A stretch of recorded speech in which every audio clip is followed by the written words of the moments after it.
बे 5 बोसोर जि मोनसे एलायन्सनि सरकार बा एकर्डनि उनाव आन्दोलननि उनाव दानाय जि सरकार बे सरकारनि कमिटमेन्टआ जाबाय पिस गायसननाय एस्टाब्लिशमेन्ट सुक्ति मावफुंनाय आरो गोरिब गुन्द्रा रायजो राजानि सिमां आरो आसा आरो बिथांमोननि जौगानायनि थाखाय खामानि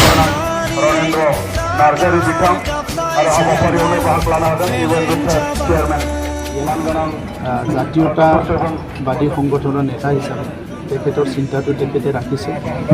এই যোৱা 1967 পৰা নিখিল বড়ো ছাত্ৰ সন্থাই বড়ো জাতিজনক লৈ পেলাই সংগ্ৰাম কৰি আছে, বিভিন্ন কাম কৰি আছে। গতিকে আজি তেখেতৰ অনুভূতি, তেখেতৰ অনুভৱটো তেখেতে আজি প্ৰকাশ কৰিছে।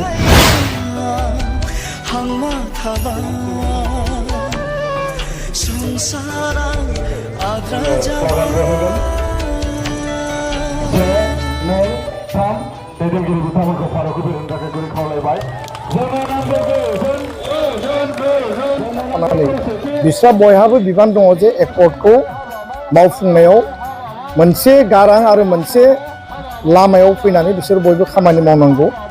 अकल राजखान्थिनि थाखाय राजखान्थि खालामनायखौ जों मालाबाबो लुबैया आरो नैबे 5 बोसोरनि मेन्डेटआनो बिटिआर बासिनि मेन्डेटआनो जाबाय एकर्ड इमप्लिमेन्टेसननि मेन्डेट, शान्ति गायसननायनि मेन्डेट आरो रायजो राजानि जि हप्स एन्ड एसपिरेसन जि गांनाय उखैनाय आरो बिथांमोननि जि सिमांमोन बे जौगानायनि थाखाय गोरिब गुन्द्रानि जिखिनि जौगानायनि थाखाय बे जौगानायनि खामानिखौ बयबो मावनांगौ।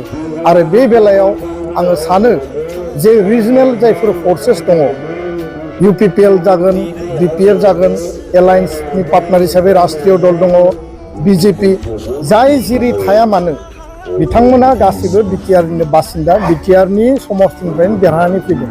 बयहाबो एकर्डनि सायाव ट्रास्ट आरो बिश्वासा थानांगौ।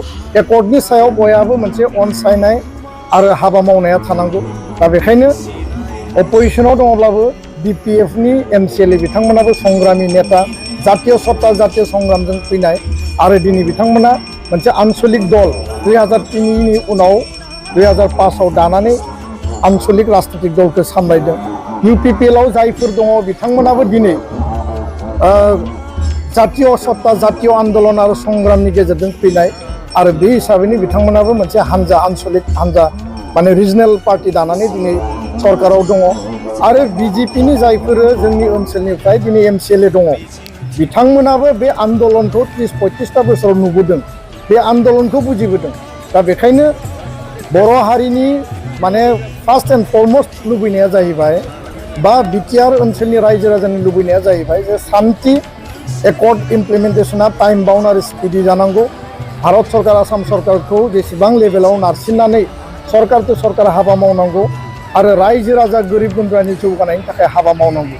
बिनि थाखायनो मोनसे इउनाइटेड मोनसे एफर्टआव हाबाफारिफोरखौ मावलांनांगौ होननानै दुलाराय बर' फरायसा आफादा दिनैनि समाव जोङो बयखौबो आपिल खालामो। राजखान्थिनि नामाव राजखान्थि खालामनायखौ जों लुबैया आरो अकल पावार पलिटिक्स खालामनायखौ जों लुबैया। पावार पलिटिक्सनि थाखाय नैबे 5 बोसोरा नङामोन आरो बेखौ जोङो मालाबाबो हास्थाया। बे 5 बोसोर जि मोनसे एलायन्सनि सरकार बा एकर्डनि उनाव आन्दोलननि उनाव दानाय जि सरकार बे सरकारनि कमिटमेन्टआ जाबाय पिस गायसननाय एस्टाब्लिशमेन्ट सुक्ति मावफुंनाय आरो गोरिब गुन्द्रा रायजो राजानि सिमां आरो आसा आरो बिथांमोननि जौगानायनि थाखाय खामानि আৰু সেইটো লৈ পেলাই সকলো চিন্তা চৰ্চা কৰিব, আমিও চিন্তা চৰ্চা কৰিম আহি থকা দিনত আমি কেনেকৈ কৰিব পাৰোঁ। বিটিআৰ অঞ্চলত সকলো জাতি জনগোষ্ঠীৰ মাজত সমন্বয় আৰু শান্তি এতিয়া ঘূৰাই আহিছে। যোৱা 30-40টা বছৰত এজনে আনজনৰ মুখৰ ফালে চাব পৰা পৰিৱেশ নাছিলে, আপোনালোকেও জানে।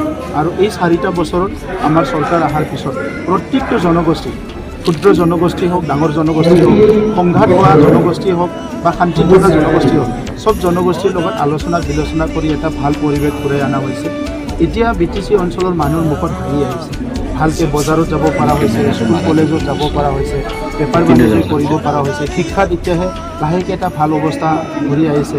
এই গোটেই কথাটো লৈ পেলাই আমি চিন্তা চৰ্চা কৰিছোঁ, কাম কৰি আছোঁ। কেন্দ্ৰীয়ত আজি নৰেন্দ্ৰ মোদী ডাঙৰীয়াৰ চৰকাৰ চলি আছে, ৰাজ্যত ডক্টৰ হিমন্ত বিশ্ব শৰ্মা ডাঙৰীয়াৰ চৰকাৰ আছে আৰু কাউন্সিলত আমি চৰকাৰ চলাই আছোঁ। চবে মিলি পেলাই বিটিআৰটো গঢ়িবৰ কাৰণে চিন্তা কৰিব লাগে আৰু এটা সুন্দৰ পৰিৱেশত আগবাঢ়ি যাব। আপুনি কি চাওক ৰাজনৈতিকভাৱে এক হোৱাটো খুব কঠিন হয়। আপুনিও বিচাৰে যে অসমীয়া জাতি এক হওক, কোনোবাই বিচাৰে যে মাইনৰিটি মুছলমানসকলে এক হওক, কোনোবাই বিচাৰে বঙালীসকলে এক হওক। চ' এইটো চিন্তাটো সকলোৰে থাকে, কিন্তু ডেম'ক্ৰেটিক কাণ্ট্ৰিত পলিটিকেলি বহুত সময় ডিভাইড হয়, কিন্তু আমাৰ চিন্তাধাৰাবিলাক কোনো নেগেটিভ হ'ব নালাগে, এটা পজিটিভ লাইনত আমি আগবাঢ়িব লাগে। কথাত এইটো হ'ব পাৰে, তেখেতক কোনে লাভ মাৰিছে এইটোতো আমি দেখা নাই, কিন্তু লাভ মাৰাটোতো কোনো দেখা নাই নহয়। আৰু এইবিলাক শব্দ বাক্যবিলাক যোনে অলপ গভীৰভাৱে চিন্তা কৰি ৰাজনীতি কৰে, তাত এনেকুৱা শব্দ বাক্যবিলাক ইউজ কৰিব লাগে।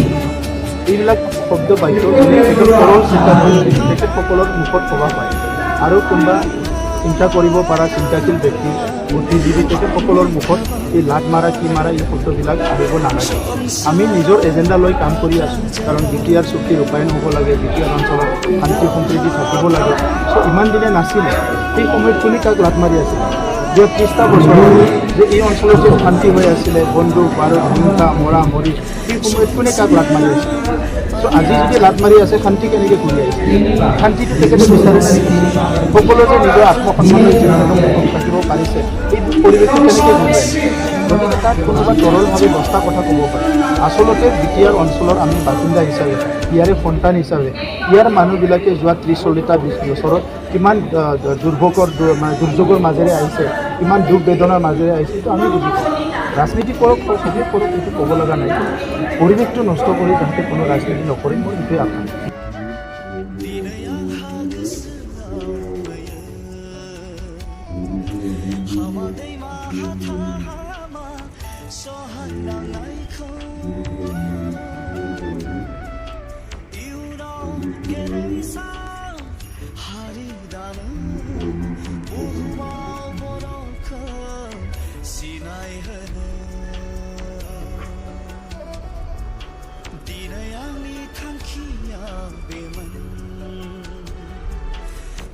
नाथा जुजिनायाव फिस्लायलांबाय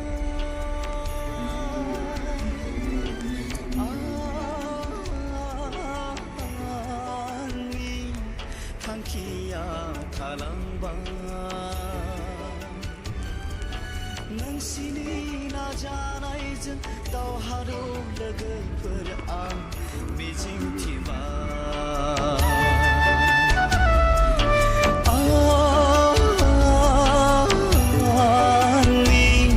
थांखिया थालांबाय नोंसिनि नाजानायजों दावहारु लोगोफोर आं मिजिंथिबाय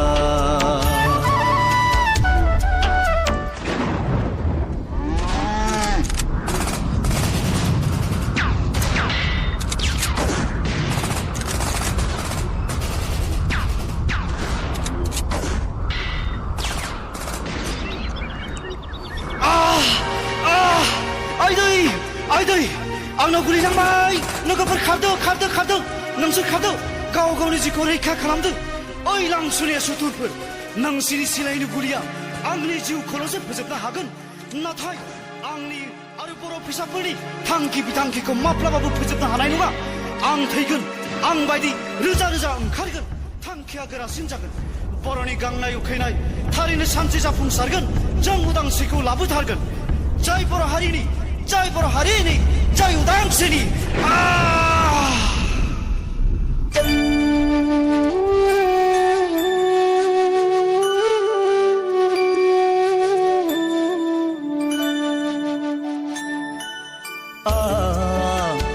कमल दैमारि गामियानि नाव हेरुवा माजबान अदालगुरिनि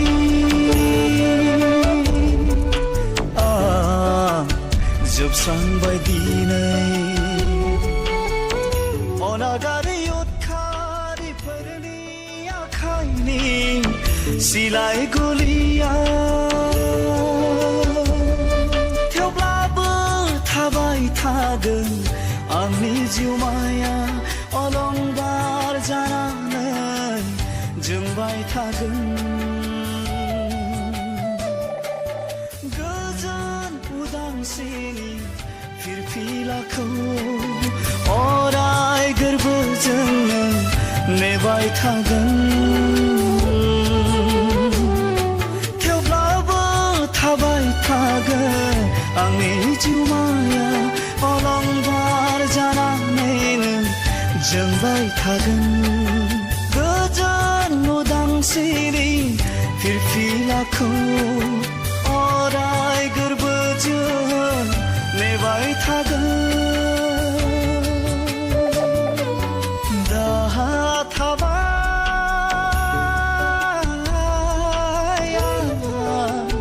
हामा थाबाय संसारा आद्रा जाबाय दाहा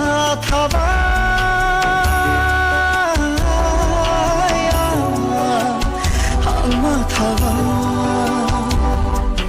संसारा आद्रा जाबाय संसारा आद्रा जाबाय संसारा